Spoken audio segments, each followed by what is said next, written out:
Sorry for this late start, but the technical difficulties were definitely on our end, not the Danish end, which is not too surprising given their excellence in IT in these areas. My name is Daniel Castro. I'm a senior analyst with the Information Technology and Innovation Foundation. For those of you that don't know ITIF is a non-profit, nonpartisan public policy think tank that works on a variety of issues related to IT and innovation. I'm really pleased to be here today to share with you the findings of this report that we're putting out, explaining international leadership on health IT. This is part of a series on IT application leadership that ITIF will be putting out over the next few months, identifying the leaders in different IT application areas and the lessons that other countries can learn from these leaders. For health IT, the news isn't very good for the United States. We're not doing too well, and I think most people in this room probably know that.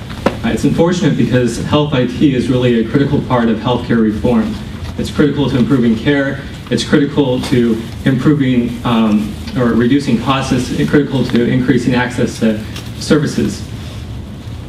The good news is that there's a lot that we can learn from the leaders. There's a lot that we can learn from countries like Denmark, Finland, and Sweden. So today, to share their experiences, we have a great panel put together. First, in person, we're very lucky to have Hannu Hanhijarvi, who's the Executive Director of the Healthcare Program at Sitra, the Finnish Innovation Fund.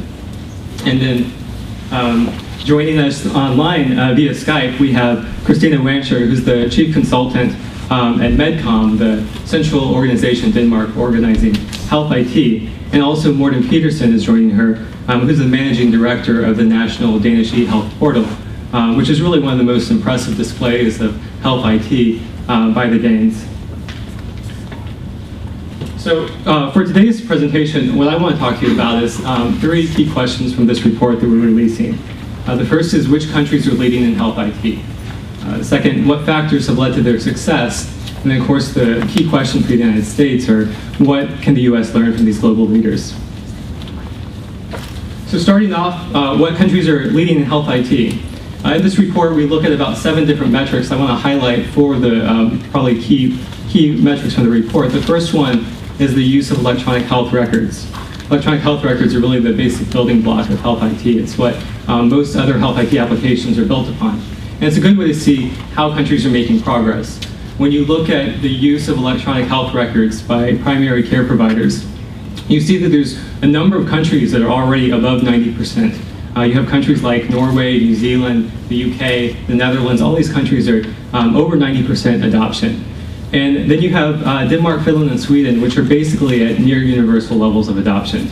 Sometimes there's a few stragglers, but for the most part they're at 98, 97, 99%. In contrast, when you look at the United States, we're only at about 28% adoption of electronic health records among primary care providers. And this number varies depending on who you count and how you measure this, what you consider an electronic health record. We also look at the use of electronic health records in hospitals. And this was really an interesting finding that we had in this report, and that's that the adoption of health IT, or specifically electronic health records, generally follows 2 separate trajectories. One for primary care providers, and then a second one that usually lags primary care providers for hospitals. And there's various reasons for this, but this is one way of really seeing which countries have not only succeeded with primary care, but they've also succeeded with hospitals. And in this regard, again, you can see that Denmark, Finland, and Sweden are well above average. In fact, they're some of the only ones that really have above 20 to 30% adoption. I just want to mention the number that you see for Denmark is around 35%. That's definitely lower than Finland, that's around 100%, and Sweden, that's around 3/4 of hospitals. But the number for Denmark was taken from 2006, so it's probably a little bit higher, and they do expect to get closer to 100 over the next few years. The third factor that we look at is this ability to order lab tests electronically. And this is, when you think about health IT, you can think about different generations of technology. So your first generation of technology is just the ability to collect data electronically. This is just capturing electronic data in a clinical setting. The second thing that you do, kind of health 2.0, is exchanging clinical data. And this is really becomes a much harder problem. You have to work on data standards, you have to have the right protocols in place to exchange data, you have to have the right infrastructure in place to do that. So the ability to order lab tests electronically is one good indicator of how successful countries are with kind of this Health 2.0, which also leads to Health 3.0, which is really where you want to get to, where you're using decision support tools to make healthcare better. So again, if you look at the metrics, you have Denmark doing quite well at 80%, Finland with over 3/4 of providers, primary care providers with access to laboratory information systems, and in Sweden we didn't have very specific data, but we were able to find out that it is very common, so we're expecting it to be at least above 50%. Again, in contrast, you see the United States is very low. We're only at 20% adoption in this area. The last metric that we look at in this area is e-prescribing. E-prescribing is really kind of the easy win for health IT. It doesn't necessarily need to involve, it could be a standalone system. It doesn't involve as much integration. So it's a lot easier to implement in doctor's offices. And you can see that this is the case partially from the fact that all three of these countries are already at 100%. And this isn't necessarily 100% for transmission of electronic prescriptions, but at least for their generation. When you look at the United States, again, it's only around 20% for generation of electronic prescriptions. And then the number is significantly lower, down to about 7% for actually transmitting the prescriptions. And of course, it doesn't include any numbers that might be for all the people to buy Viagra online in the United States. But the key question that we want to look at, of course, is what factors contribute to this? How do these countries succeed with health IT? And there's really a lot of factors that we look at in this report. They have various degrees of influence, and obviously some of them national leaders can influence more than others. Probably the largest factor that we see here is the national leadership. Every single country that is leading in health IT, Denmark, Finland, and Sweden, but also other countries that have very high rates of adoption of primary care providers using electronic health records. All of these countries have achieved this by not just having a national vision, not just having political leaders say, we want to adopt electronic records universally in our country, or we want to use health IT. They actually have specific strategies. They have specific organizations responsible for organizing the national response to this. It didn't just happen on its own. And this is really a key theme that you see in many of the factors that influence health IT adoption, because the challenge here is one of organization. The challenge isn't just, can you go out and buy the technology? Implementing health IT really involves coordinating various stakeholders that have competing interests, that they have divergent views, they don't always share the same goal, and bringing them together and getting them to work together. It's kind of the idea of getting everyone to row together, row upstream. That's a hard problem. So one way of getting over this is through national leadership. The second factor that I think probably jumps right out at you when you see what countries are leading is that all of these countries pretty much are using or have single-payer healthcare systems. And it's not a recommendation of ours that the United States has to move to a single-payer healthcare system, but you do see in these systems that the cost and benefits of investing in health IT are much better aligned. Government's already involved in healthcare, so it's a much easier proposition for government to say, we're involved in it, so do you mind if we try and do it better? You don't get as much resistance. You also see in some of these countries much more government involvement, of course, in the actual providing of care, either through primary care clinics or through hospitals. And again, this is kind of a management and organizational issue, where when the government's involved, the government's able to actually go in and make these changes more easily. The third factor that we look at is the use of incentives. You see this in many countries that use incentives. We see this even in the United States for e-prescribing, and of course with the Stimulus Act. The Netherlands is a great example of how stimulus has been, or how incentives, financial incentives, have been used to spur health IT adoption. In the Netherlands, IT investments made by doctors have been tax deductible for some time. Also, since 1991, all healthcare, all doctors that used IT systems in their practice received incentive payments, and this really paid off for the Netherlands. If you look back to 2002, the Netherlands had about 88% adoption of electronic health records in primary care providers. This was in 2002. I mean, if you think back to what we were doing in 2004, that was when we were just setting out our strategy in the Bush administration. The fourth factor that we look at is the use of mandates. You have the carrot approach and you have the stick approach. And Denmark's been great in the use of mandates, and I'll let our panelists talk more about that during their time. But another example of this is Norway. Norway has been able to achieve pretty much universal e-prescribing through using mandates. They've also shown that you don't have to mandate specific technology. You don't have to say you must have an electronic health record system in place. What you can do is you can also mandate specific functionality, because ultimately it's not about the technology. The technology is just a means. You have certain ends that you want to get to. So for example, in Norway, there's been a mandate for quite some time that doctors have to use, they have to maintain clinical records over large periods of time. As a result, they're one of the few countries that early on switched to paper-led offices. It just made sense. It was easier and more cost-effective to store records electronically because of this requirement. Another factor that we look at is the size of a country. On the one hand, when you talk about IT systems in general, a larger country or a larger population makes it easier to implement an IT system. For the most part, development costs are usually what's high. And it's easier to amortize that cost over a larger population. It makes the cost go down. But on the other hand, larger countries generally have more stakeholders, more diverse stakeholders, and when it's a coordination challenge, this really becomes a barrier to progress. So in small countries, it does make it easier to implement health IT because there's fewer players to coordinate.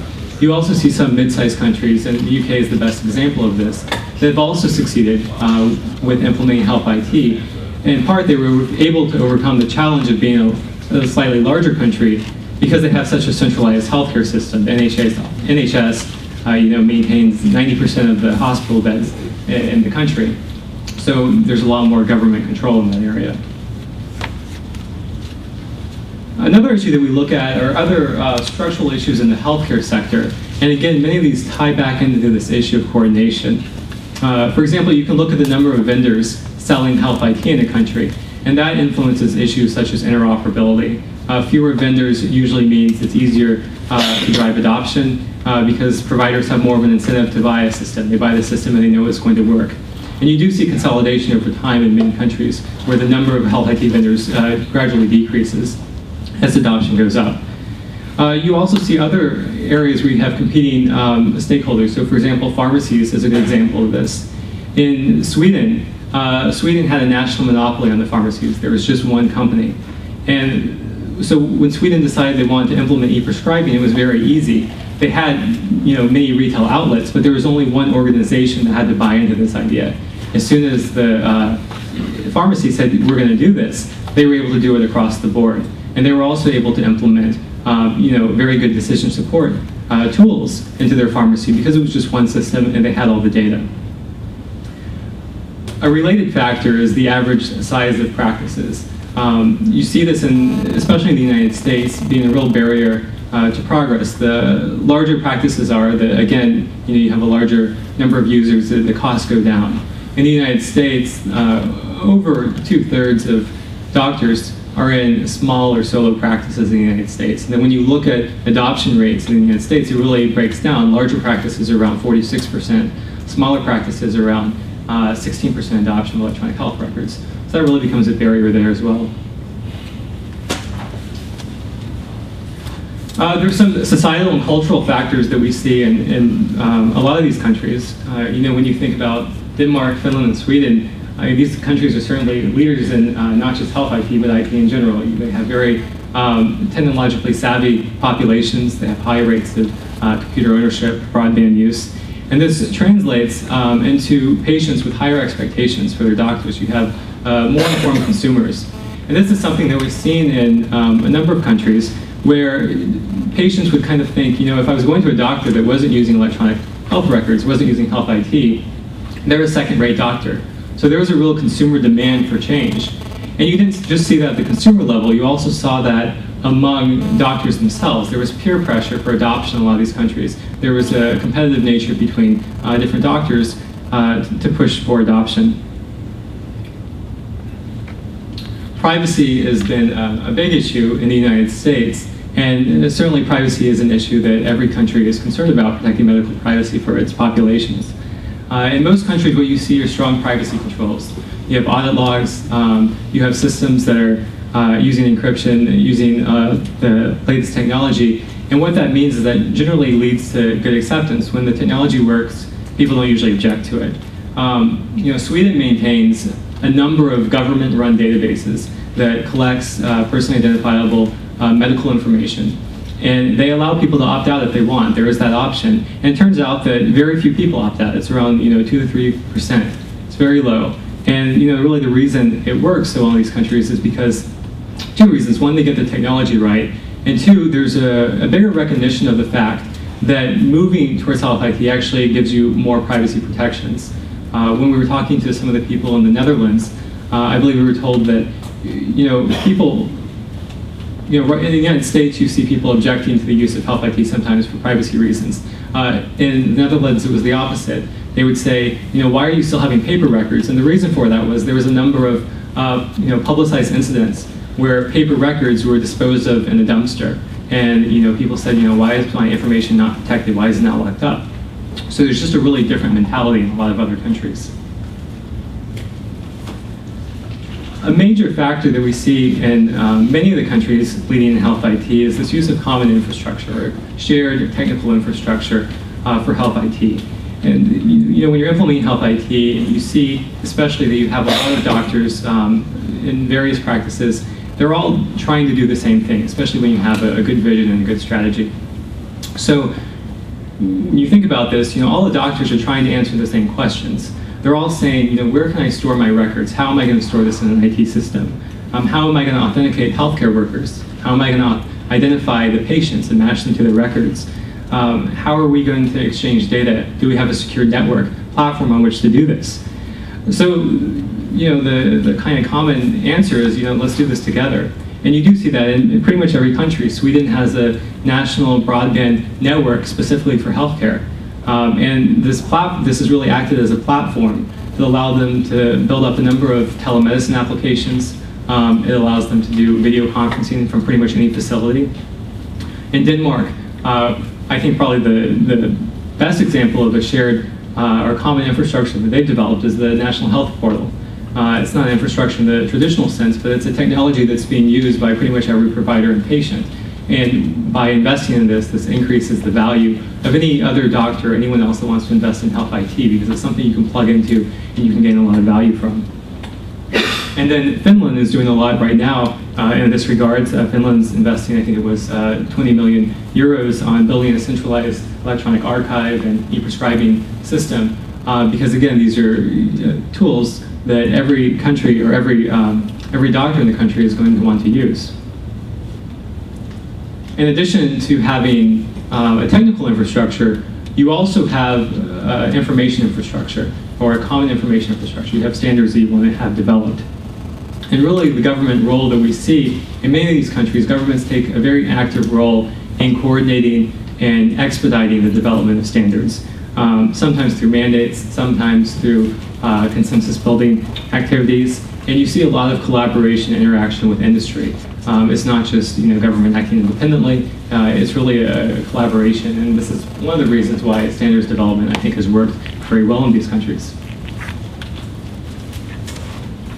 And the last factor I want to mention here is unique patient identifiers. This is really a simple idea. It's the idea of course, using just a unique identifier, a unique number to identify every patient. Because you have many different databases, and when you want to link these people together, you need a way to do that. The United States, we're pretty much we're relying on statistical matching to try and achieve this. But when you look around the world, pretty much every country that's had even a little bit of success with health IT has all used unique patient identifiers. And in the United States, we actually were going to do this. This was included in the '96 HIPAA legislation, but because of, I think, what we have kind of a warped debate on privacy in some regards, that's been taken out and we haven't been able to do this. So this brings us to the big question, of course. What are the lessons that the United States and other countries can learn from the leaders in health IT? I don't think anyone will be surprised with the first recommendation. The biggest factor is national level leadership. And this is something that I think we've been lacking for a while. We're starting to get that in the new Obama administration. We need to continue this.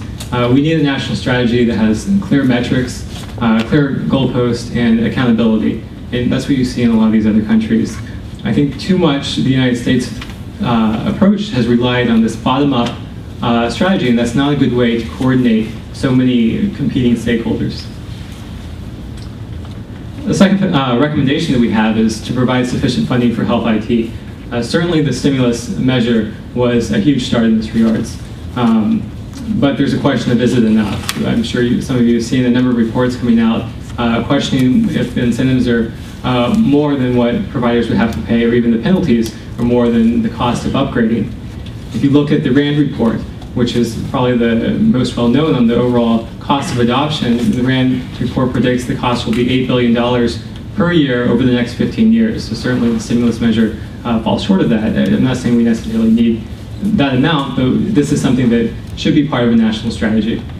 So along with that, when we're developing the national strategy, we need to use incentives and we need to use mandates. This is what you see in a lot of countries where they say, you know, we're going to have incentives for a few years, but this is the cutoff year. This is the year we're going to have it. At that point, the mandate comes into place, and that's where you start enacting stronger penalties. We're also talking about funding not just health IT applications that we know work, you know, electronic health records. This is something that we should have today. This is old technology. We also need to be investing in the next generation health IT technology. We should be thinking about what are the hospital of the future going to look like? What is that going to look like? How can we use wireless technology? How can we use RFID? How can we use robotics to improve healthcare? Along with this, you know, the government is one of the biggest payers of healthcare, even in the United States, and we can continue to use the federal purse to drive changes in the marketplace. I was just made aware of, you know, the Social Security Administration has a proposal out right now to implement an electronic health record system in their various employee clinics. So when they're making these purchasing decisions, you can see that they are thinking in some ways about how electronic health records are changing things. They have part of the requirements is whatever system is implemented, it has to provide a patient interface. So we need to be thinking about other ways to drive adoption using federal spending. Our fourth recommendation is to build and share tools for health IT. Probably the best example of this in the United States to date is the Connect architecture that's part of the National Health Information Network. And that's been a very good program, but there's probably a lot of other areas where we can do this. You know, we need tools for identification of healthcare workers. We need a way to identify patients. And it doesn't have to be a government-provided solution. It can come from the private sector, it can come from public-private partnerships. But there is room for government to work and collaborate in this area. I haven't talked yet about health record data banks. We put out a report 2 years ago calling for health record data banks. When you think about the United States, we obviously have some unique political situations, unique political climates in some regards. There's a lot of resistance to anything that's government-run. The government-run brand isn't very popular right now. So when you talk about implementing electronic health records, and you see a lot of countries that have done centralized systems, and you think, you know what, it just will never fly probably in the United States. So what's a uniquely American solution that we can use? One idea is using health record data banks, which really changes the model from one where the provider is maintaining the health records to one where the patient chooses who provides, who maintains their electronic health records. It gives the patient ownership, and it really changes the dynamics between the dynamics and the financial incentives. It really creates a workable business model for implementing health records. Along with this, the use of personal health record systems is really a critical part of this idea of creating patient-centric healthcare. Patient-centric healthcare relies on empowering consumers, empowering patients to take control of their healthcare, to get involved. And one way of doing this is using tools like Google Health or Microsoft Health Vault. But to use these tools, you need to have access to your data. The Stimulus Act did include some requirements to share data electronically, but we need to make that a little bit stronger. We need to make sure there's no cost involved, and we need to make sure that meaningful use is tied back to this idea of being able to provide data to a personal health record system of a patient's choice. We need to work on privacy issues. There's obviously been a lot of resistance by some privacy advocates to health IT. Some of it's been legitimate, some of it I think has not been legitimate. But the focus in the United States should be on making data secure, finding ways to promote secure standards and the kind of technical controls that deliver this. The use of audit controls, the use of access for patients to the audit logs. Those are all ways to help drive these privacy requirements. But we also need a discussion about the fact that overly restrictive privacy laws do have trade-offs. I don't think there's been enough of a focus on this. And when we talk about implementing, there might be the ideal privacy law, but you have to understand what the costs are involved in that. And when we talk about how we want to design privacy in this country, we need to take those trade-offs into consideration. We need to do more to identify and eliminate some of the regulatory or smaller barriers to health IT adoption. I think there are a number of small areas where we can make progress. One example of this is making sure insurers are reimbursing patients for telemedicine to encourage adoption of these areas. We want to make sure that doctors who respond to emails get paid for this. Denmark's done a lot in this area. We need to work with the DEA to make sure that they pass regulations to allow e-prescribing of controlled substances. And we need to work to, of course, identify other barriers, and that's part of the national strategy. Medical research is really one area where I don't think enough people are talking about how health IT is really going to transform this field. We talk a lot about how it's improving quality, lowering costs, increasing access to services, but all of this data really allows you to do fundamentally new research. Health informatics is a very powerful field, but to do this well, we have very strong scientists at NIH. We have very strong programs in this regard, but what we don't have are, we don't have a strategy to take all the information that will be digitized in electronic health records and make it available in some way for medical research. And this is very different than what you see in other countries. In the United Kingdom, the NHS, in designing their electronic health record system, specifically is looking at medical research. They consider medical research part of their mission. So it's not just about improving the ability to exchange between different doctors, but setting up the data, setting up the records in such a way that facilitates this research, working with the researchers, because this is really something that benefits everyone, it benefits society. So again, this is one area where we need a national capability to share data. We need to have the regulations in place, address the privacy issues that come up. And we need to, when we're talking about meaningful use, make sure that we're considering secondary use of data and try and tie these in to these definitions for these incentive payments. And the last recommendation that we have is to do more to collaborate with all stakeholders. When we talk in this report a lot about strong government leadership, strong government involvement, this doesn't come at the expense of collaboration. This does mean working with industry. This does mean working with the providers and insurers and all the other stakeholders in healthcare. It also means forming international partnerships to keep learning from the global leaders. That's what we tried to do in this report. That's what we're trying to do now, and that's what I'm hoping our panelists will talk to us a little bit about. So with that, let me go ahead and turn it over to Hanu, and we're looking forward to hearing from you. Oh, thank you. I was guessing a little bit in advance that because this report is so comprehensive and well built, so I have very little to add to talk about the particular IT issues. I think it's all there. But if you think then strategies, how to implement and how to make use of it is something we in Citra are very much involved in, and I would like to share a little bit broader perspective to the whole healthcare issue this morning. And I'm sure that the Danish people are particularly focused again back to IT, so I hope this will help you best.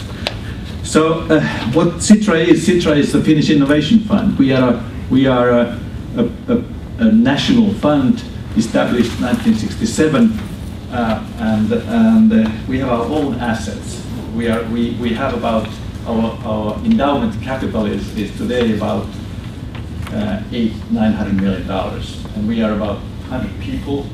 So and every year we spend approximately $70 million for those projects, those issues we are doing in our country. And the law, there's a law on us. The law says Citra should ensure a better future for Finns. So we have a nice job to do with it. So and broad perspective. We are under the supervision of the Parliament, but they don't touch us because we do things which are politically too hard. So we have absolute freedom. And therefore, this is what we have been doing healthcare now for about 5 years. I'm a director of the healthcare program, so we have been deeply involved into the Finnish system. And in the beginning, when we got started with this program, and I trust this is the way to go ahead. Yes, we have realized that we are a small country, of course, and we are spending about 8% of our gross national product to healthcare, and it's growing quicker than our GDP is growing. And our country has a problem, not the same, I mean a little bit different problem from yours, because your population, of course we are all aging, but you get all the time young blood into your country. We are, the share of people retiring during the coming 5 years is growing very quickly in Finland. And actually, in about 10 years, we don't have enough hands and heads to do all those things we should do in Finland. And also we are out of money and we are out of people. So we have to find better ways to do things. So these questions are very relevant to Finland. And the issue of IT is, of course, and technology for Sitra is very, very important because that is, of course, important for the well-being of the country. How can we enhance these things? And we have been doing this quite hectically and very, very oriented way, and we pushed about 3-4 years ago, we pushed through a law where we have now a national office in our Ministry of Health, which is actually directing the development and further cohesion in this national archive, and also later this national electronic patient and health record. So it's moving. It's not moving very quickly. It's 100% used already, but there are still limitations because there are various systems in various places in our country. So the data is not moving freely yet in all over the country. The other thing which is now coming very, very quickly is the National Health Portal, because we established a group of people. It was actually Sitra organized, that we have companies and all of the ministries who are putting together a plan for architecture, for a platform for a citizen to manage his business, is it healthcare or whatever, in an electronic environment. And we started with healthcare. So, and when we started this, we were a little bit unsure where to start, and we went because the doctors told us, don't empower the patients. We get problems if you start helping the patient too much, they make silly questions, and we don't have time for that. So that response was kind of a negative. But then the Doctors Association, Duodecim, they have a very nice decision-making tool for themselves, which they use all the time when they meet patients. And it's Cochrane database-based stuff, and it's very reliable, and it's all scientific. So they came to us and said, could we translate it to layman's language and make it available? And we said, okay, we pay if you do it. And we opened this new health portal, which is pure information on diseases and how to manage yourself in these situations. And guess what? We have 5 million people, and during the first year, without any advertisement in the public, 30 million article openings. Huge success. Everybody absorbed it. And then we realized there's no question what we should do. We should give every tool to the patient, whatever that we can help them, because they want it. They really want it. And this was very, very important for us to start pushing this personal health record issue.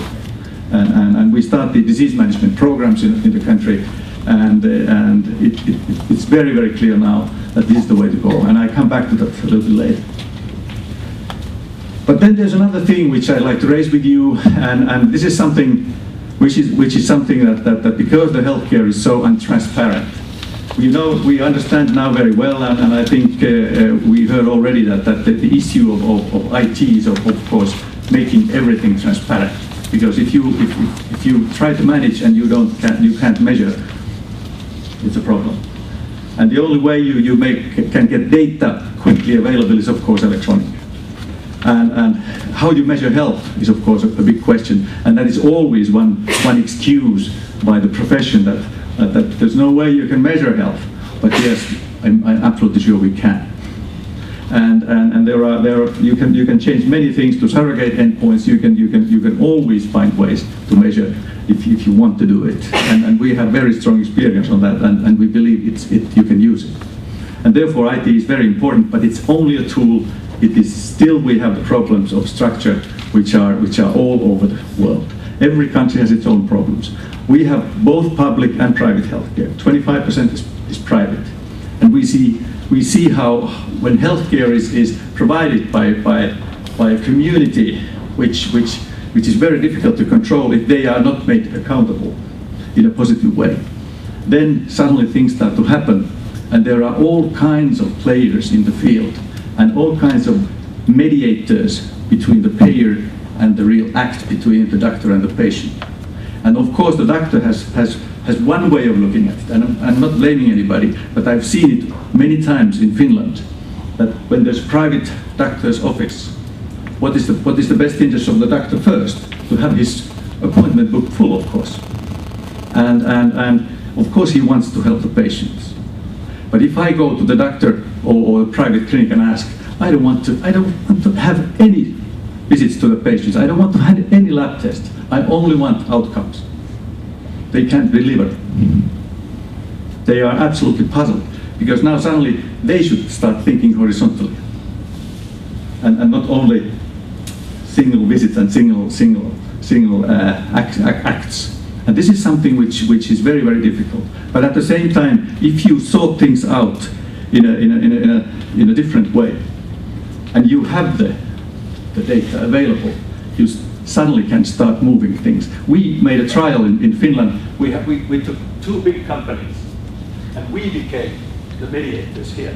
We got rid of those who usually sell services to the companies, because usually there's a seller and then the provider is behind there, and the company just pays the bills. We came here and said, okay guys, we will be transparent to you, but to you payer. We tell everything, but we also then start, we buy the services from these guys, but we don't buy anymore these transactions as such. We only buy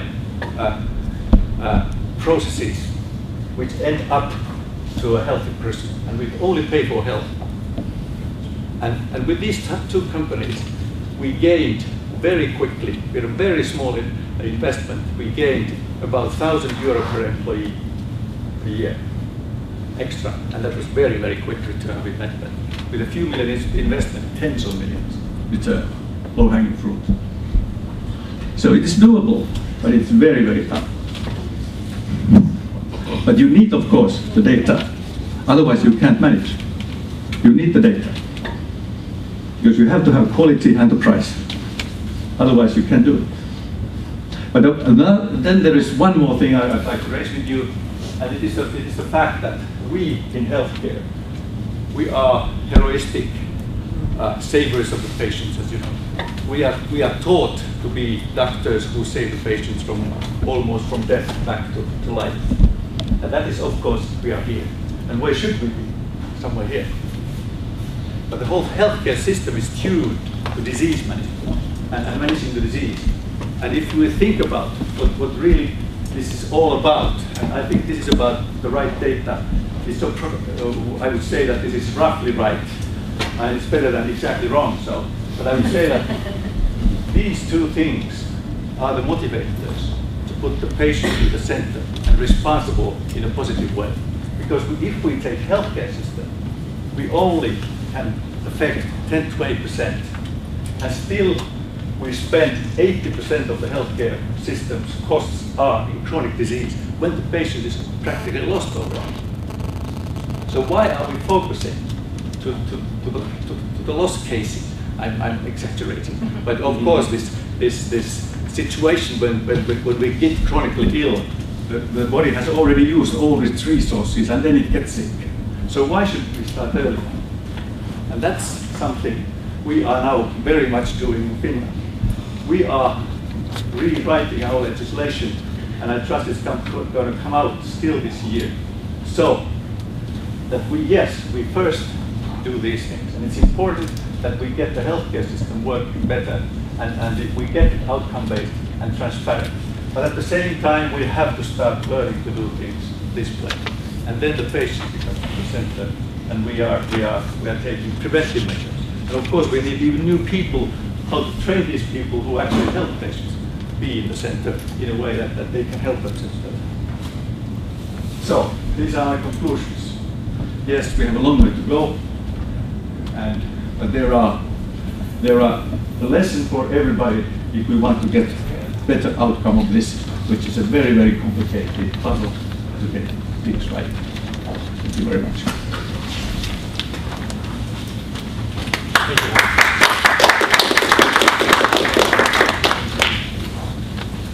Okay, we're going to now have our remote presentation straight from Denmark. And what we're going to do is after Christina and Morten present, then we're going to have a Q&A and we'll bring them up on the video so we can all have a conversation here. Christina, you can go ahead and go when you're ready. Okay, thank you very much. I just heard you cannot see me, so I'm assuming that I cannot see you. At least I cannot, but I hope you're all sitting comfortably and ready for a presentation that will be given by me and the Managing Director of the eHealth portal, Morten Elbæk Petersen. If you continue on to the next slide, please. It's the agenda that will show you what our presentation will be about today. I'll give you, we'll tell you the general comments and report. We'll tell you a little bit about how health IT is in Denmark and how we got there, and tell you maybe perhaps what we think you can learn from us. Next slide, please. The general comments about the report is thank you. Mange tak in Danish. Can you all hear me?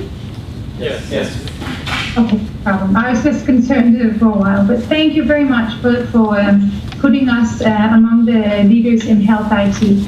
If you go to the next slide, we were kind of expecting us to be on the top, because in 2003 we won, or 2004 in fact, we won the European eHealth Award together. The Medcom organization and the eHealth portal won the prize because we've shown that our solution was one of the best in Europe.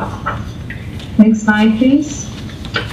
Moving on and looking at the globe, I just wanted to give you an overview of where Denmark is. You can see that it's right in Scandinavia. It's on top of Germany and south of Norway and Sweden. And the flag that's planted there is our Danish flag. Go to the next slide, you can see how many citizens we are in Denmark. We're quite a small country. We have 5.5 million citizens.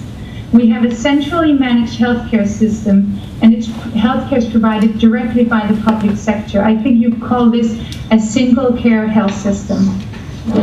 What is very unique about this in Denmark is that we have a unique person identifier, and this has helped us in our progress towards becoming one of the best in health IT. Next slide, please. Now, health IT in Denmark, the citizens of Denmark, they have access to many telemedicine solutions, telehealth solutions, Telecare solutions, and they even have access to their own patient information online. And all this can only be happening because of what Daniel Castro told you about later, because we have electronic patient records, we have the infrastructure and the standards, and a whole lot more, which I will cover in the next minutes. Next slide, please. Now, just to show you some pictures of what we have here is the telehealth solution. Here in Denmark, it's possible to receive specialist healthcare over video conferencing. That is, if you live in a small rural area, you can, over video conference, see a specialist doctor over distance, which has been shown to be very good. In fact, diabetes patients living in a small remote island in Denmark are actually better treated now because of the telemedicine solutions that we implement. What we also have here is interpretation from a distance over video conferencing. We cannot do it over a phone in Denmark, it's not allowed, but if we do it with an image as well, it is allowed, and the business case has been proven very strong. Other solutions that we have in Denmark are Telecare solutions that you can see on the next slide. What we are able to do here in Denmark are hospitalizing patients in their own home. So in this example that I've given you an image of, we have seen here that patients with smoker's lung disease, instead of being in hospital for 2 weeks, we can have them in hospital for just 1 or 2 days and then throw them back home, and through a Telecare solution, they can meet the doctor and the nurse, and in emergencies, they're even able to help them from a distance. If you go to the next slide, you can see another Telecare solution. I've just picked out a few that have very strong business cases and that are highly implemented or are going to be. The next one, Telecare, is treating patients with diabetic ulcers in their own home. Previously, what we saw was that if you had a diabetic ulcer, it was not very well treated, which led to too many amputations and too long waiting time. What we saw that if we brought out the nurse to the patient's home and via a mobile phone took a picture of the ulcer, which is sent to a specialist, the ulcer and the patient is treated much better, and there is a reduction in amputations of 40%, which was very nice here in Denmark, and I'm assuming the same case would be in the States. Moving on to the next slide, what we also have here is an e-patient. I call it the e-patient. Well, patients have access to their own information online, and Morten will give you a much better overview of what we specifically give the patients access to here in Denmark. So at the next slide, I've just put in how did we get here? How did we get there? Go to the next slide, and it says in 1940, because that's where it all began, and that's what we think has been the foundation of becoming the leaders in health IT. Remember, we got the unique personal identifier in Denmark. Well, in 1940, the first national cancer registry was established, and we're actually world famous because of this. What we did was we gave every doctor, it was just a penny back then in the 1940s, to register every time a patient died from cancer. And in that way, we've been able to track what causes the cancer. This experience, combined with the unique person identifier, has made it possible to create a lot of other registers in Denmark, and with this, digitalized healthcare in time. To move to the next slide, I'm showing you how we moved forward, because in the 1980s, hospitals, well, in fact, only the laboratories and X-ray departments, they started using digitalized analysis systems, and clinicians from other departments, they came and saw this and thought that maybe if the laboratories could use digitalized systems, computers, maybe they could as well. And what they also saw, that they went to the grocery stores and did their shopping, and what they saw was that there they used electronic systems to order other new groceries for the store. So a general practitioner, in fact, he went downstairs to where the pharmacy was, and he said to them, perhaps we can develop the same solution as they're doing in the grocery stores. And that was the first example of an electronic prescription. It was just one doctor and one pharmacy who started all this. So in 1992, you can both go to the next slide, please. There were more than 200 different IT projects in Denmark. Different people sitting around the country had all their little systems and maybe did one e-prescription, but they found out that perhaps it was a good idea, and it has proven to be a very good idea, to create one organization that pulls all the projects together and make sure that it's going to be on a nationwide scale and disseminated to everyone. So since 1992, 2 or 3 cycles of public e-health strategies have been implemented over the past years. Move to the next slide, please. The Medcom organization, just to give you a short overview, is a non-profit organization. It's established established and paid for by the authorities in healthcare, and it was established in 1992, as I said earlier.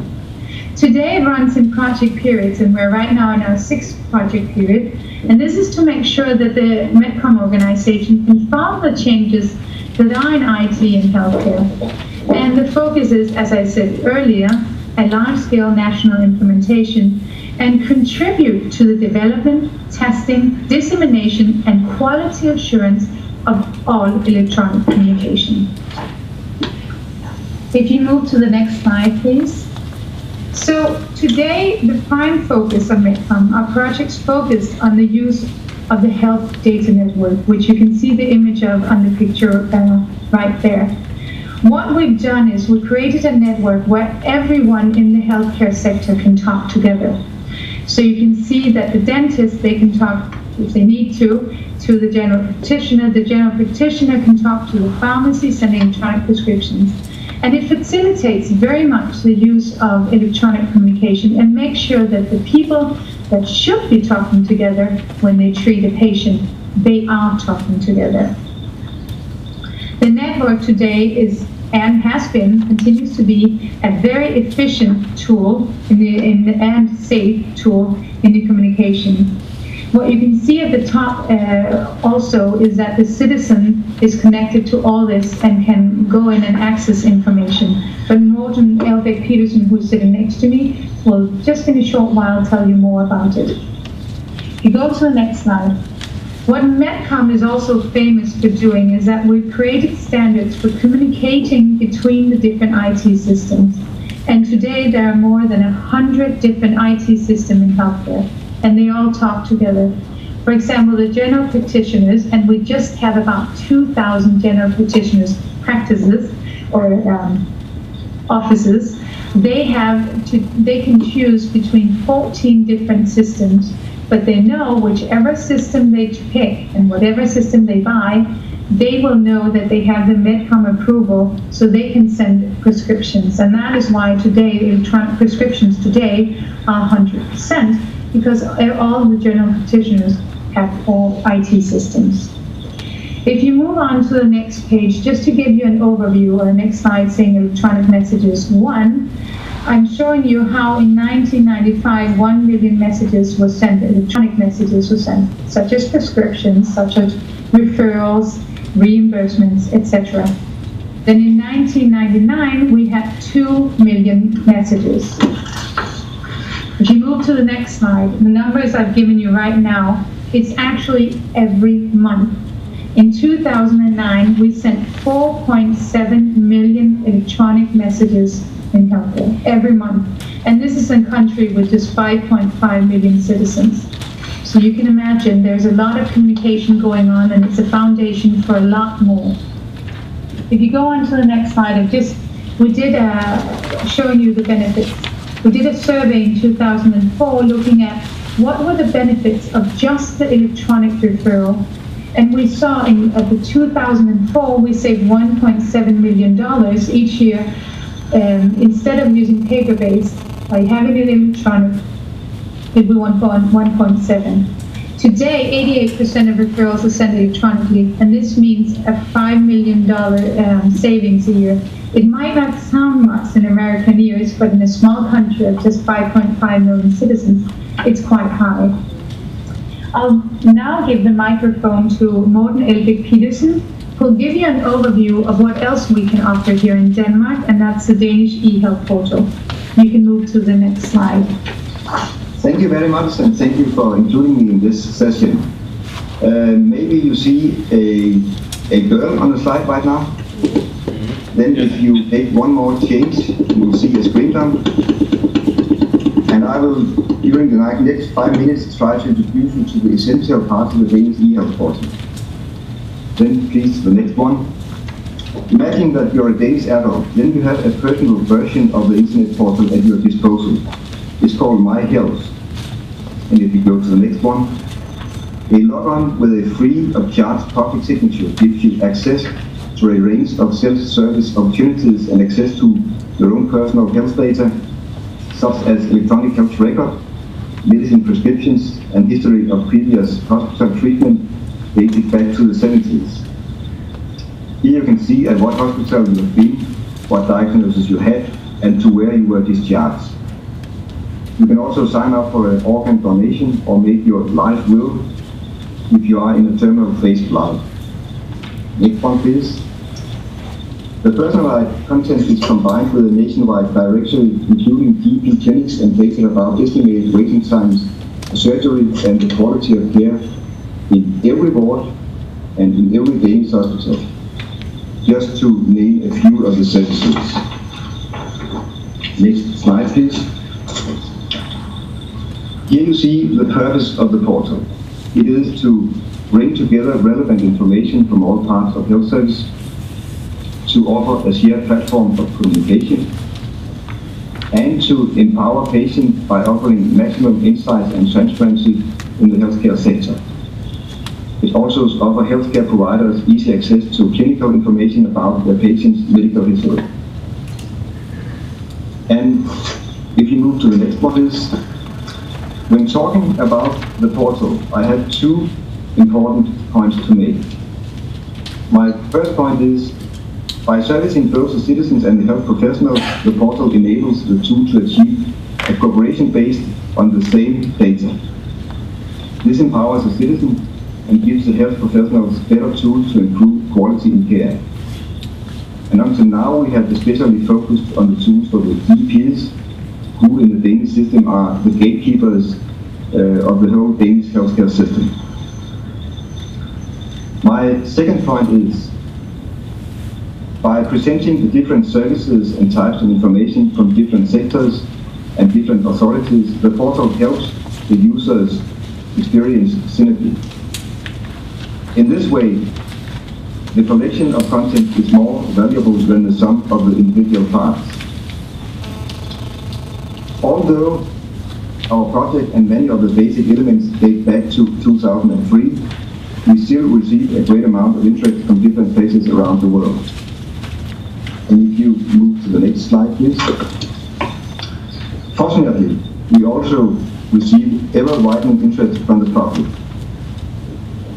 For every day, you receive more than 7 page views on a yearly basis. It's obvious that we represent an easy way for the healthcare authorities to service the public better in a cost-effective way.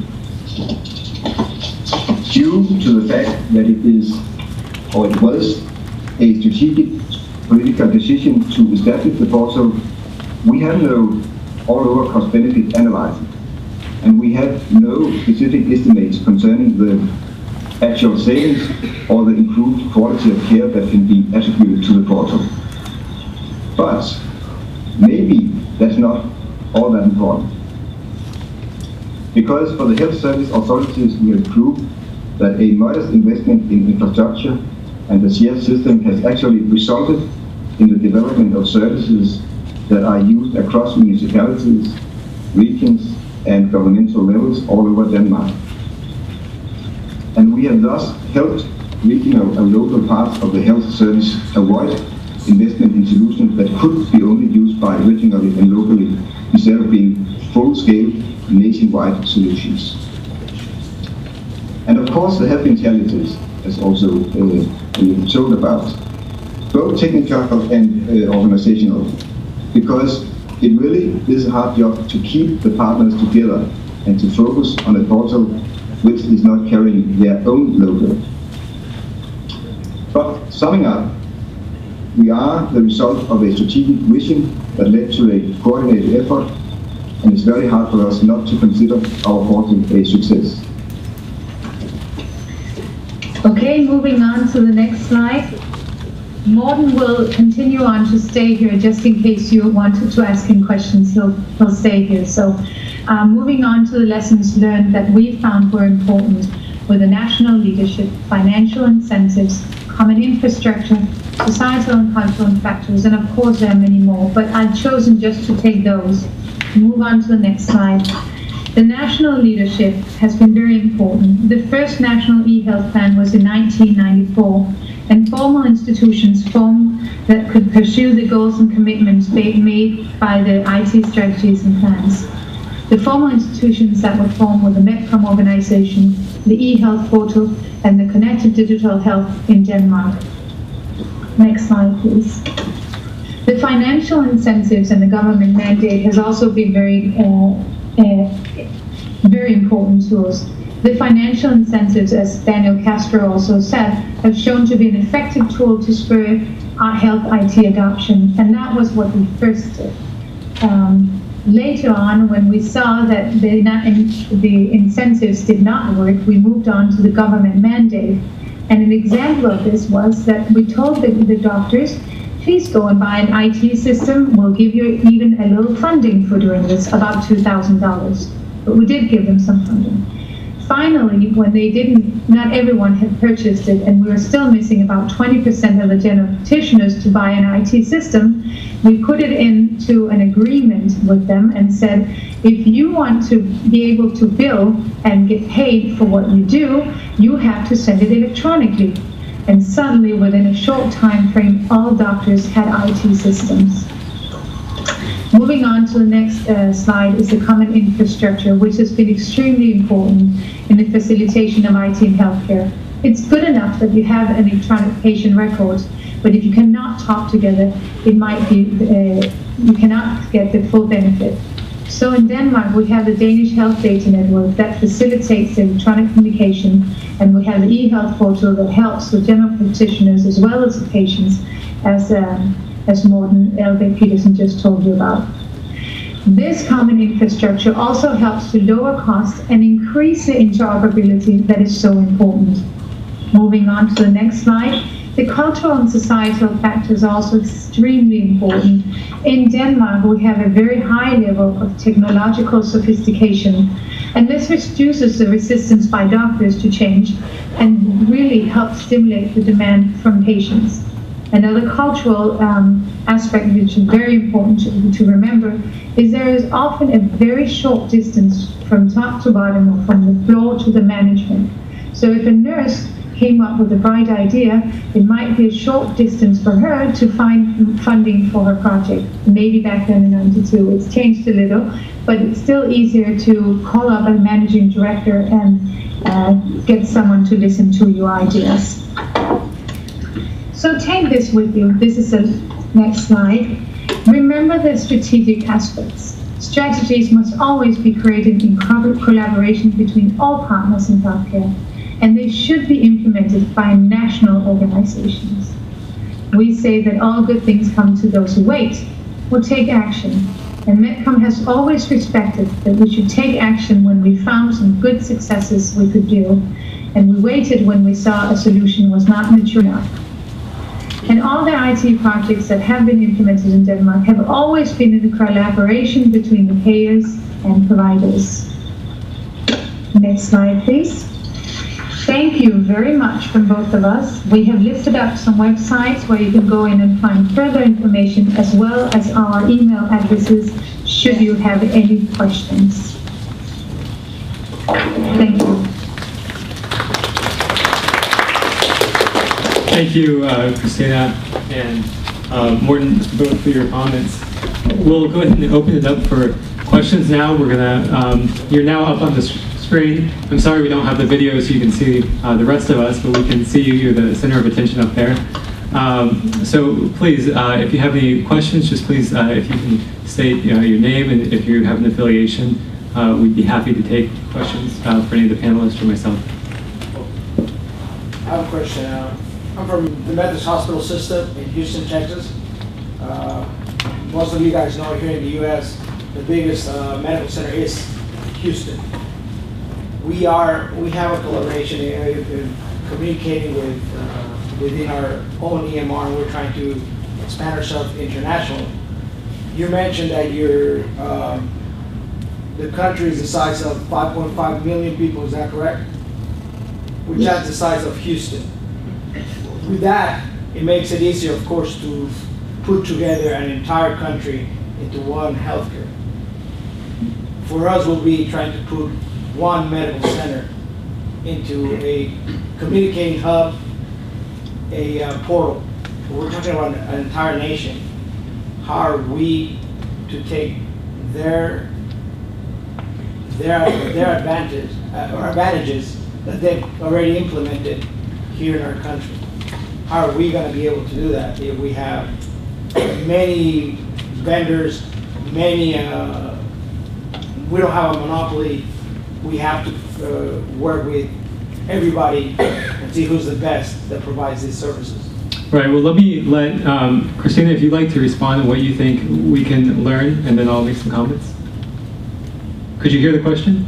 Yeah, I could hear parts of it, and what I heard was you said that Houston Medical Center or the Houston area is 5.5 million citizens. Correct. And you had one medical center that you represented, and then I heard some. The question is, given that the Houston population and the Houston Medical Center provides for a population size about the same as Denmark, how do you take that and grow that to the United States, which is significantly larger? How do you take the lessons that you've learned? Yeah, I think that Daniel has stated some of the points in his report, because there is some advantage of being a big country. You have the money, you have the funding. So maybe the size of the population isn't determinant number one. Of course, it is a problem and it is a challenge, but it's not number one, I think. I think the complexity, and especially the two sectors in the United Nations, the private sector and the public sector, and they're working together, their barriers incorporating the data and so on. I think that is maybe a bigger challenge than how many people there are. If you look to, for instance, UK, it's quite a big country, but they have some common infrastructure. So I think the point is to trying to build up common infrastructure that covers all over a country. It could be number one part of the answer. Maybe just more. No, I don't have any further to add to this one. And, I would echo that, because that's really what we talk about. You do see certain countries, or you even see certain regions. For example, in Spain, the Andalusian region, they're about the same size as Denmark. So, at a national level, they don't necessarily have, Spain doesn't have a great health IT system, but at a regional level, they do. The problem in the United States is we have, some great regional organizations. And we have the Houston Medical Center, we have Kaiser Permanente, we have the VA system. These are kind of closed networks, and they're able to develop something great on their own. And the problem is in the United States is we've said that's our strategy, and that's not a very good strategy if you want everyone to be doing the same thing. And that's why we're talking a lot about the need to bring people together to coordinate. Yes, I'm Paul London. I was in the Clinton administration in the Commerce Department and tried to get these computerized records, the Commerce Secretary to be interested in this because business pays for so much of it. I was over at Georgetown University Hospital on Monday or Friday, and I saw that they're now trying to, they have a computerized record. Or they're instituting one. They're trying to unite all the different records that they already have within the hospital. But I think, I bet that almost anybody in this room who has gone to a doctor in Washington, D.C., the capital of the United States, not one of these doctors that I know of has really got a computerized record. I was on the privacy task force in the Clinton administration in 1999. We had 35 people working on privacy regulations for the HIPAA, for electronic. I sort of asked one day, how many people have seen a computerized record? And not a person in the room had ever seen a computerized record. I bet you that there are quite a few people in this room who have never seen one. And I think given the political difference between the United States and Denmark or Finland, you have to get the public to understand that there's a significant, computerized records are not some abstraction. A lot of politicians have never seen a computerized record. They don't even know that there is one in Washington at the Veterans Administration. They just don't know it. So I think part of this is to educate people about what the possibilities are, not a group maybe like this, but somehow the public has to understand the differences between a paper record which fills the whole table and is unusable, and a computerized record where you see all the information that you really need on the first page. or most of the information. But I think people just have no idea what we're talking about when we talk about computerized records. As I said, the 35 people on the privacy task force had never seen a computerized record. Please, go ahead. I'm Marshall McLaughlin. I'm COO of a group of hospitalists in Metro DC. We're physicians that only staff hospitalized acute patients in several hospitals. Former CEO of the cardiovascular group in Northern Virginia. And it's interesting, it kind of fits in because at some of the slides saying what the US hasn't done kind of doesn't pull together commonality of definition. One example, the cardiovascular group cares for 250,000 North Virginia cardiology patients. Since 1990, every single one of those has been fully electronic. Still, the patients were hearing on the outside, well, I need a CD, I need a key fob, I need something. Now, in 1990, if you were in Florida and could get to the internet, you could securely log in and see your cardiology records here in Northern Virginia. With a prior group, I did the same thing for Northeast Cardio Associates in Bangor. 2/3 of the state of Bangor, every single cardiology patient has been fully electronic since 1990. Yet those are pockets that people don't hear out of because they just went in unless you encounter them. It was noted that you don't get paid if you aren't electronic in this country. That's been the case for the biggest payer in the US, Medicare, for a number of years now. So in fact, every single physician's office in the US that accepts Medicare has some access to a billing service that's fully computerized. And that Medicare record not only includes CPT codes and ICD-9s, it also includes standardized federal patient satisfaction surveys called HCAHPS. It includes a number of up to like 81 core measures. Did you get a beta blocker for an MI? So we're making tremendous strides toward that, but it's in areas that aren't that pulled together and made public transparent. Okay, my question is, with the billions of dollars at stake and the number of interests, what would these countries recommend of how we set standards? Not one national standard, but effective standards. An illustration was about 1990, Europe began to set DICOM, how we transfer images. And the US vendors quickly picked up on that. So by 1991, most digitalized cath labs in the US were fully DICOM compatible. Still today, if you're at Reston Hospital Center in Northern Virginia, you take your CD into Nova, they can't read it. Why? Because the images were set by standards, but not the patient identifiers. So each company has their proprietary information. So you can see a heart, you just don't know what patient it is if you go to another hospital. So that's my question. What was your experience in standards of being able to mitigate the lobbying efforts by proprietary vendors and truly create, here is a national standard of how we're going to move cardiac ECGs, how we're going to look at cath lab images, how we're going to see CT images. Hadi, do you want to comment first, and then we'll... Again, 5 million people. So we put together a group of experts, and actually those players who were in the field.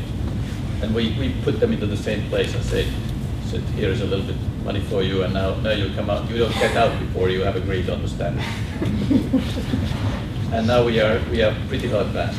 Yeah, but as soon as I put together my docs in Maine, the guy from Houston says, no, that's not the system we've invested in. And I'm going to piggyback on his comment. Yes, I work for the big Heart and Vascular Center, which we are an education institution, joined with Cornell University. It's a big thing that, of course, he's right about, if we use a system, they come with a CD, and we want to just view the DICOM images. We have to use multiple computers with multiple softwares just to view 3 different images, just to make sure one of them is a heart, the other one is, you could see a 3D version of the images, and then we have to come down and create it out of those images, create our own 3-dimensional images to be able to see the system. in the hospital decided, okay, well, they're saying there's multiple systems, multiple companies, and it goes back to the question I had. We have multiple vendors here in the U.S. You're talking about two countries that already have universal health care. They have mandates by the government, and we are our own and still our own healthcare entity, but with millions of people providing, because they say, well, this product is better than his product. Mm-hmm. How are we going to standardize that to be able to communicate? For me to send information to Virginia, or send it to California, or send it to Cleveland, Right. or Mayo Clinic, which are some of the major entities in the U.S. in healthcare. Christina, would you like to comment a little bit about the MedCom standard setting? Sure, I would. Of course, I think it's a very big issue is what do we do about the standards? Here in Denmark in 1992, it was decided that the MedCom organization should create the standards. How did we do this? First of all, this is a small country, and back then we didn't have as many, but today we have 100 different IT systems. When we're creating a new standard, we first go out and ask the hospitals and find out what do they want in the standard. Let's take the e-prescription. It's simple. Everyone knows what it has. So we ask the doctors, what would you like in the e-prescription? We ask the pharmacy, what would you like in the e-prescription? From there on, we took, as Finland, I think you said you took all the IT experts and threw them into a room. What we did, we took a representative from each IT system, or at least the ones that wanted to work with us. We threw them into a room, we locked the door with a key almost, and we said, now agree to one standard. And they did. So they would sit there and develop a new standard. And once they would go back home to their own organizations and work on it harder and work on different versions. And in the end, we'll have a final version that was sent out to all the IT system providers. And we give the standards away for free. So once we've created it here in collaboration with the IT system suppliers, we give it away, and it's all documented on the MedCom website. So they know that if a new IT system supplier comes to Denmark, they know that they have to use the MedCom standards, and they just go to the website and they can create the standards. And I think that could be one solution, is to agree on one organization that should do this. But it's easier, of course, since we're the size of Houston, and we might have a little less IT system suppliers. Sorry to interrupt, but we already have a solution like that. It's called CCHIT, which is, it's everybody's standardizing. If they're not certified by that system, it's standardized, but we still have multiple vendors that meet the standard by CCHIT, but they have their own system, their own programs to view this system. So okay, but see, you're not allowed to send anything on the health data network if you're not using the MedCom standards. So it's pretty clear that we, you could say we own the market even though we're not earning anything on it. But what with the standards that we're using, or if you're talking about programming, it's, we started with EDFACT, which is an old standard from the 70s or 80s, I think. And now we moved on to XML. If you were talking about bringing portals together, it's something called suites. And we're using info brokers to have DICOM systems communicate together. And I think it would be critical, just one statement for ITIF, to strongly support that the high-tech stimulus funding for RIOs and health information exchanges, their very first goal ought to be to establish the standard. Exactly what she said. Nothing moves through the pipeline that taxpayer dollars have paid for, so the vendors can make more money, unless they agree to a standard that can be picked up, maybe not operate at the other end, but interoperability from I can access the data and it's in my database. Mm-hmm. I think that's what Otherwise, we're just is. paying money for vendors to increase their profit margin. In the back, go ahead. Hi, I'm Lauren J. McCarthy, an associate at Corpus Communications, a fully integrated communications firm here in DC. One of the things I'd be interested in is how did you get the patients to buy into these telehealth and telecare models? I think now there's a lot of conversation about Do you want to come quality. up to the microphone?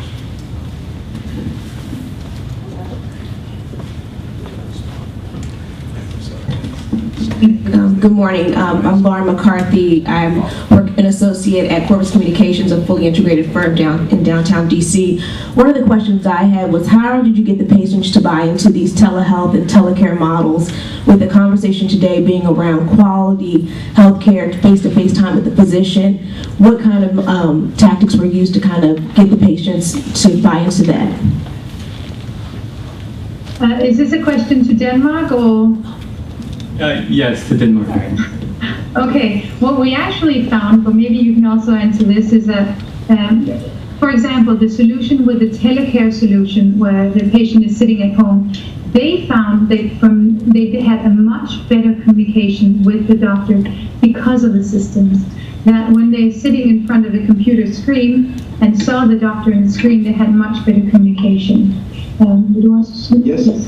I think in Denmark we have a very good story about net banking. The last 10 years net banking has been dismissed in Denmark, and every adult in Denmark is using net banking. So we just have to say that the e-health portal is something like net banking, but on the healthcare system.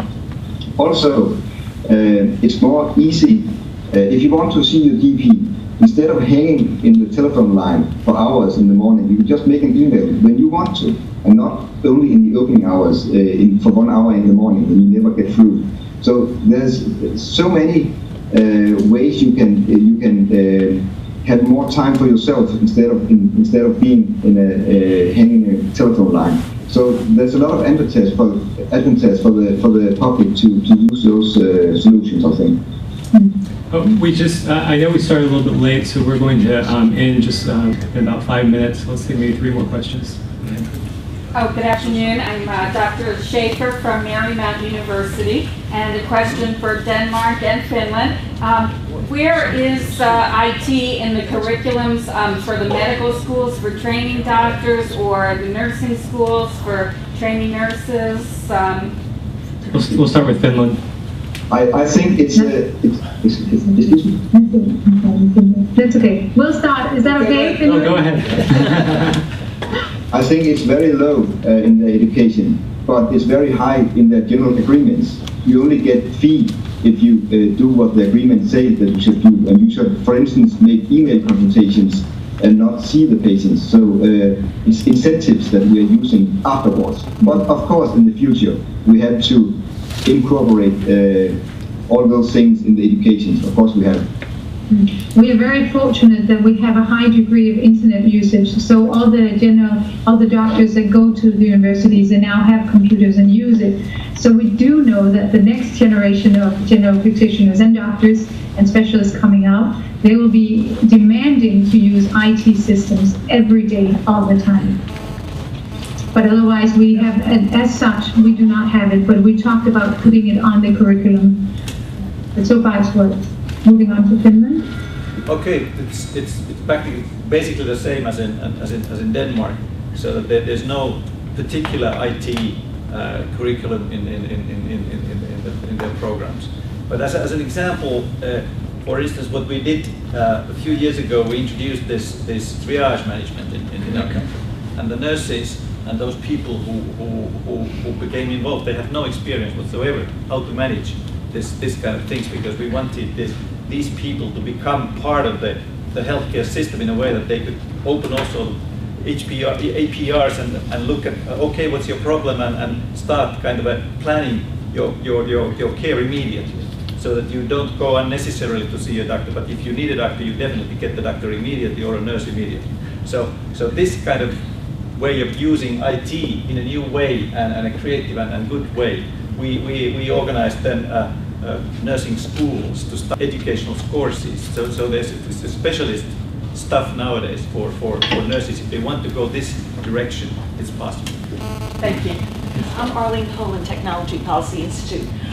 You referred to privacy issues in the U.S.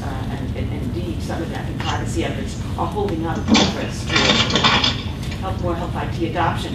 I'm wondering about the unique identifier, and through what means would the speakers think that we could, or you think we could get there? Would it require, I mean, can a national health identifier an individual one be adopted through the current processes for adopting certification and meaningful use standards? Do we need legislation? How is that going to happen in the U.S.? Well, as I mentioned earlier, it was part of the HIPAA legislation, and it was defeated. And it was right, and it's been defeated. My understanding is every year there's an amendment added to this specific requirement. We do have national identifiers for providers, so we do have a system in place for that.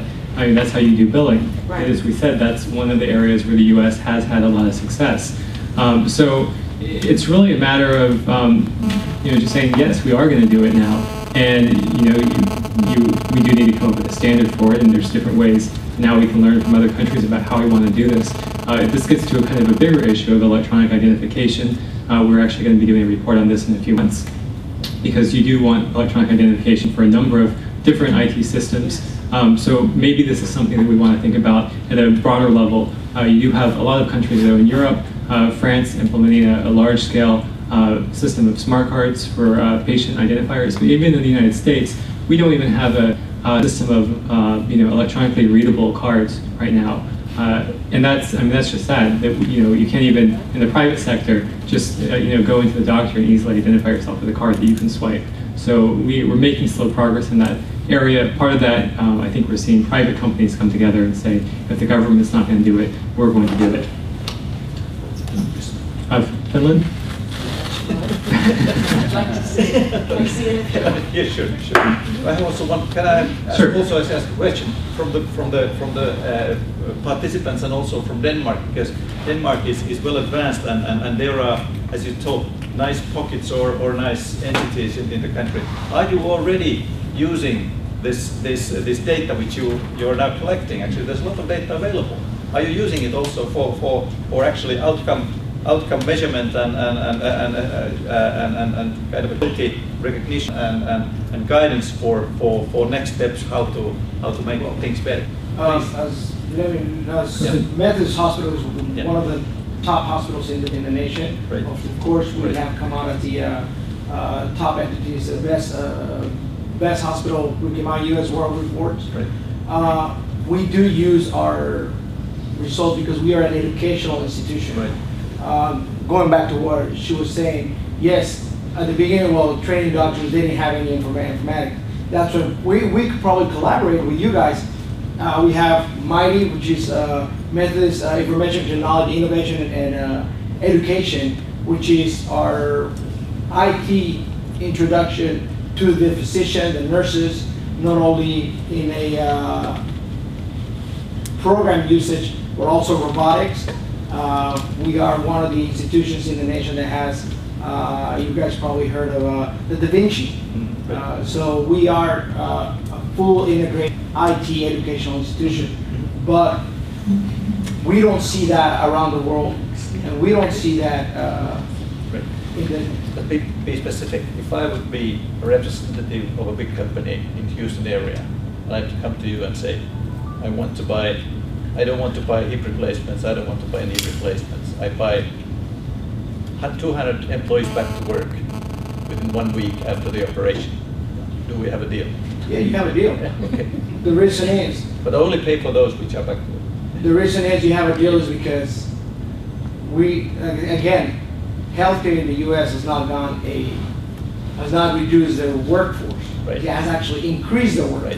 Right. So it makes a big difference. Right. So and everybody's probably familiar with this here in the U.S. is we have lack of nurses. We don't have enough to be able to take care of our system or to take care of our own patients. But we also have physicians that are coming to us to learn, to go back to their countries and educate themselves and take the data they gather and to do their own analysis and go back into their country and say, well, this is what we're lacking and this is what we need to tackle and be able to use from what we learned, especially in the statistics of their, again, going back to cardiovascular. If you have a physician that taught you how to do a stent, you can't increase a life another patient that you already learned here, that increases your stats and increases our stats as well. So that goes back to reputation. On the outpatient side, one issue, which particularly the government policy issue, a lot of IT people don't seem to understand, is the vast quantity of health information that's going to require a sieve to make it do outcomes research. So the major EMR for outpatient electronic medical record vendors in the U.S. Discounting alpha and beta development are only on now beginning their second generation. So the first generation EMR that I described in 1990 was very pragmatic. It replaced the paper chart.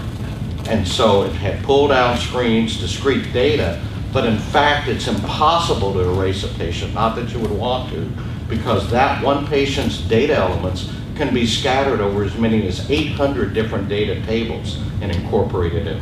So as far as being able to pull that data out now from I'm Marshall and here's my data to here's your condition and what we think about it, that's not what the systems were designed to do.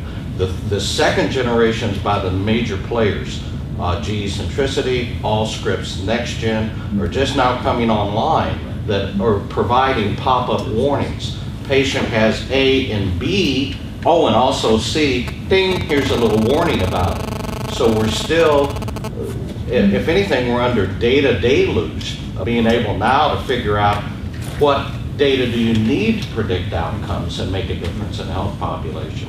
And I clearly think that's where President Obama's administration is headed with the health information exchanges. So let's at least be able to move it around, get it at a regional level, shift out all, we don't need to see EKGs from 15 years ago, but let's look at what cardiac medications they're on in contradictions and move from there.